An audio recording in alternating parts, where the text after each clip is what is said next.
السلام علیکم ورحمۃ اللہ وبرکاتہ۔ ناظرین و سامعین، آج 14 اکتوبر 2024 پیر کا دن ہے۔ رات کے 9:15 بجنے والے ہیں۔ اس وقت کی تازہ ترین رپورٹیں سنیے گا۔ حضرت مولانا محمود مدنی صاحب جمعیت علماء ہند کے وفد کے ساتھ پارلیمانی کمیٹی میں پہنچے ہیں اور وہاں پر انہوں نے ملاقات کی ہے۔ وقف ترمیمی بل کے سلسلے میں تفصیل میں جانے سے پہلے آپ سے درخواست ہے کہ ویڈیو کے نیچے سبسکرائب والے آپشن پر کلک کر کے اس چینل کو سبسکرائب ضرور کر لیجئے گا۔ وقف ترمیمی بل 2024 جمعیت علماء ہند کے وفد کی مشترکہ پارلیمانی کمیٹی سے ملاقات۔ جمعیت علماء ہند کے وفد نے صدر جمعیت علماء ہند مولانا محمود مدنی کی قیادت میں وقف ترمیمی بل 2024 پر اپنی آراء اور تجاویز پیش کرنے کے لیے مشترکہ پارلیمانی کمیٹی JPC سے میٹنگ کی۔ یہ میٹنگ پارلیمنٹ ہاؤس انیکسی کے مین کمیٹی روم میں صبح 11 بجے سے پہر تک منعقد ہوئی۔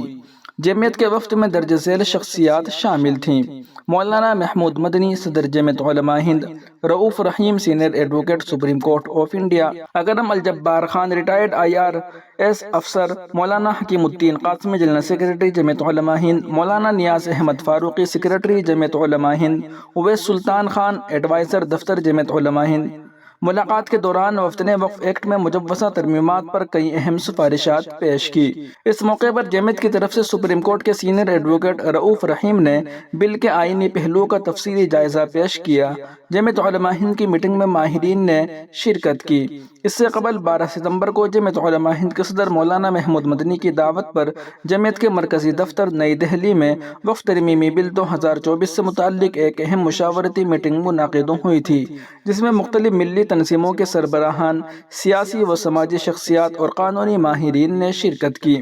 میٹنگ کا مقصد اس بل کے مختلف پہلوؤں پر غور و خوض کرنا اور اس کے ممکنہ نتائج کا تجزیہ کرنا تھا، نیز اس کے پس منظر میں سیاسی و سماجی سطح پر شعور و بیداری کے اقدامات طے کرنے تھے۔ جمعیت علماء ہند کے صدر مولانا محمود مدنی نے خاص طور پر وقف جائیدادوں کے خلاف سماجی سطح پر نفرت اور جھوٹ پر مبنی پروپیگنڈا پھیلانے پر گہری تشویش کا اظہار کیا تھا اور کہا تھا کہ ہمیں وقف ایکٹ کے تحفظ کے لیے سیاسی، سماجی اور قانونی سطحوں پر جدوجہد کرنی ہوگی۔ وہیں دوسری جانب سینئر لیڈر اور سابق ریاستی وزیر ضیاء الدین عرف بابا صدیقی کے قتل پر ملی تنظیموں نے اپنے شدید رد عمل کا اظہار کیا اور شہریوں کی حفاظت اور نظم و نسق کی صورتحال پر سوال اٹھائے۔ واضح ہے کہ سنیچر کی شب باندرا میں ان کے بیٹے MLA ذیشان صدیقی کے دفتر کے قریب بے خوف مجرموں نے گولیاں برسا کر انہیں موت کے گھاٹ اتار دیا تھا۔ مہاراشٹر کے جمعیت علماء ہند کے صدر مولانا حلیم اللہ قاسمی نے کہا کہ یہ افسوسناک واقعہ اور قوم ملت کا بڑا خسارہ ہے۔ ہم سب اس مشکل گھڑی میں ان کے اہل خانہ کے غم میں برابر کے شریک ہیں اور اس کیس کی باریکی سے جانچ کے ساتھ مجرموں کو قرار واقعی سزا دینے کا مطالبہ کرتے ہیں۔ جماعت اسلامی کے عہدیدار حسیب بھٹ نے کہا کہ بابا صدیقی کی موت پر سوال قائم ہونا لازمی ہے۔ یہ معلوم کیا جانا ضروری ہے کہ قتل کا سبب سیاسی وجوہات، کاروباری معاملات، لین دین یا کسی وجہ سے کیا گیا ہے۔ دوسری اب تک کی خبروں کے مطابق یوپی اور ہریانہ سے مجرموں کا بمبئی پہنچ کر ایک سینئر لیڈر کو قتل کر دینا کوئی معمولی بات نہیں۔ پھر عوام کی حفاظت کا کیا ہوگا اور حکومت کا ان کی حفاظت کا بلند بانگ دعویٰ کس بنیاد پر درست کہا جا سکے گا؟ اس قتل نے حکومت کے دعوے کی قلیب پوری طرح کھول دی ہے۔ مولانا عبدالسلام سلفی نے کہا کہ اس سے نظم و نسق کی صورتحال کا اندازہ ہوتا ہے۔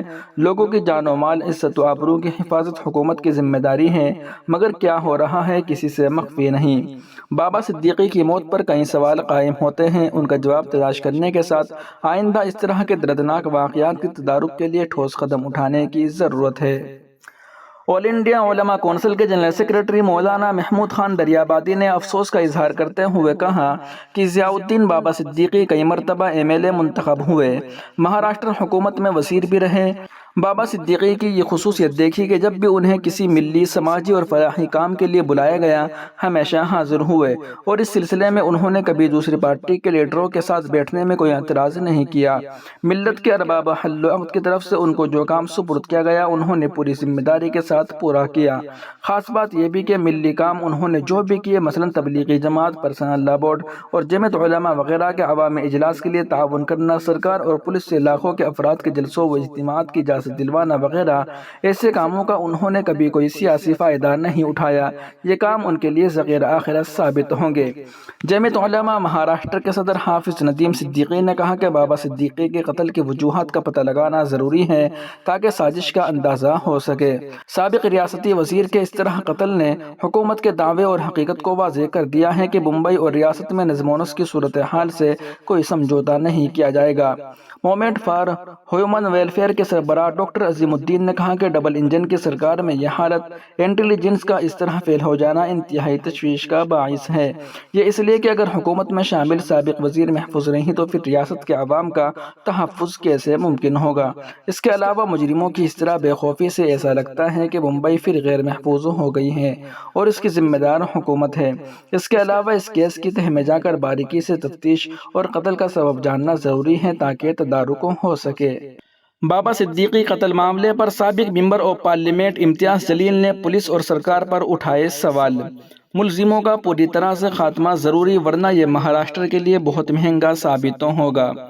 اورنگ آباد کے سابق ممبر اور پارلیمنٹ امتیاز جلیل نے بتایا کہ بابا صدیقی کوئی معمولی شخص نہیں تھے، ممبئی کے بہت مشہور شخص تھے اور بابا صدیقی سابق وزیر رہ چکے ہیں اور ان کا لڑکا MLA ہے۔ ان پر اس طرح دن دہاڑے گولیوں چلانا اور خاص طور سے جب سرکار کو پولیس کو یہ پتا تھا کہ انہیں دھمکیاں مل رہی ہیں تو اس کے بعد یہ حادثہ ہونے کا مطلب یہ ہے کہ جن لوگوں نے ابھی اسے انجام دیا ہے انہوں نے ممبئی پولیس اور سرکار کو پوری طرح سے ایک چیلنج کیا ہے کہ تمہیں جتنی سیکورٹی دینا ہے دے دو لیکن ہمیں جو کرنا ہے وہ ہم کریں گے، اور بدقسمتی سے انہوں نے یہ کر کے دکھایا اور 3 میں سے 2 کو گرفتار کر لیا گیا ہے اور 1 گرفتار کرنا باقی ہے اور پولیس تفتیش کر رہی ہے۔ بات یہ نہیں ہے کہ 3 لوگوں نے گولی چلائی بلکہ سوال یہاں اٹھتے ہیں کہ اس کے پیچھے کی سازش کیا ہے، کن لوگوں نے اس کام کو انجام دیا، کس وجہ سے مارا گیا، اس کی معلومات مہاراشٹر پولیس اور سرکار کی طرح عوام کو ملنا چاہیے۔ وزیر اعلیٰ اور نائب وزیر اعلیٰ کو عوام کا بھروسہ حاصل کرنے کے لیے اس کیس پر تیزی سے کام کر کے اس معاملے کی تہہ تک جانا ہوگا اور ان ملزموں کا پوری طریقے سے خاتمہ کرنا ضروری ہے، ورنہ یہ دن دور نہیں ہے کہ جب ممبئی کی پہچان انڈر ورلڈ گینگ کے نام سے تھی وہ دوبارہ اپنا سر اٹھائے گی اور یہ مہاراشٹر کے لیے بہت مہنگا ثابت ہوگا۔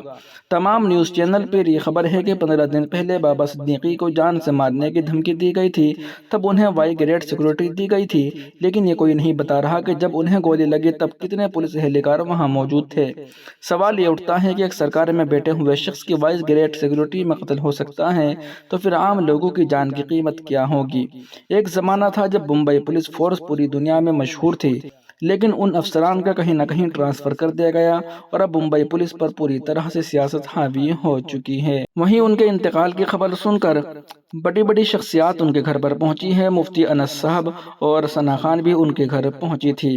میڈیا سے بات کرتے ہوئے ثنا خان آپ دیدہ ہو گئی تھی، لیکن انہوں نے میڈیا کے کوئی سوالوں کا جواب نہیں دیا۔ ان کے شوہر مفتی انس صاحب نے میڈیا کے سامنے صرف بابا صدیقی صاحب کو دعائیں دی تھی۔ ناظرین و سامعین، رپورٹوں کو آپ سن اور دیکھ رہے تھے محسن اسلام یوٹیوب چینل پر۔ تمام تازہ ترین اپڈیٹ حاصل کرنے کے لیے ابھی ویڈیو کے نیچے سبسکرائب والے آپشن پر کلک کر کے اس چینل کو سبسکرائب ضرور کر لیجئے گا۔ السلام علیکم ورحمۃ اللہ وبرکاتہ۔